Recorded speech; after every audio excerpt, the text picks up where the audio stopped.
18 दिन के युद्ध ने द्रौपदी की उम्र को लगभग 80 वर्ष जैसा कर दिया था। शारीरिक रूप से भी और मानसिक रूप से भी शहर में चारों तरफ विधवाओं का बाहुल्य था। पुरुष इक्का दुक्का ही दिखाई पड़ता था। अनाथ बच्चे घूमते दिखाई पड़ते थे और उन सब की वह महारानी द्रौपदी हस्तिनापुर के महल में निश्चेष्ट बैठी हुई शून्य को निहार रही थी। तभी श्री कृष्ण कक्ष में दाखिल होते हैं। द्रौपदी कृष्ण को देखते ही दौड़कर उनसे लिपट जाती हैं।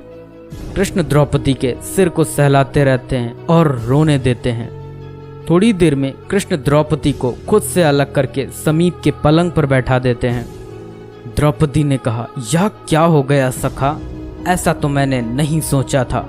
कृष्ण ने कहा, नियति बहुत क्रूर होती है पांचाली, वह हमारे सोचने के अनुरूप नहीं चलती, वह हमारे कर्मों को परिणामों में बदल देती है।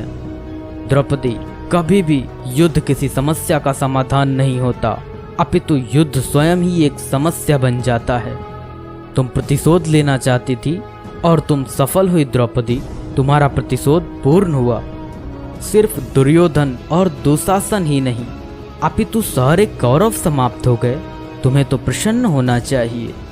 द्रौपदी ने कहा, सखा तुम मेरे घाव को सहलाने आए हो या उन पर नमक छिड़कने के लिए? कृष्ण ने कहा, नहीं द्रौपदी, मैं तो तुम्हें वास्तविकता से अवगत कराने के लिए आया हूँ। हमारे कर्मों के परिणाम को हम दूर तक नहीं देख पाते और जब वे समक्ष होते हैं तो हमारे हाथ में कुछ नहीं रहता। कर्म के सिद्धांत का यही तात्पर्य है द्रौपदी कि अच्छा कार्य अधिक अच्छा कार्य करवाता है और बुरा कार्य अधिक से अधिक बुरा कार्य करवाता है। द्रौपदी ने कहा, तो क्या इस युद्ध के लिए पूर्ण रूप से मैं ही उत्तरदायी हूँ कृष्ण?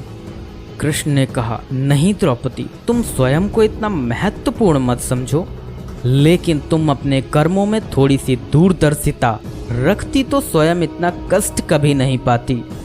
द्रौपदी ने कहा, मैं क्या कर सकती थी कृष्ण? कृष्ण ने कहा, तुम बहुत कुछ कर सकती थी।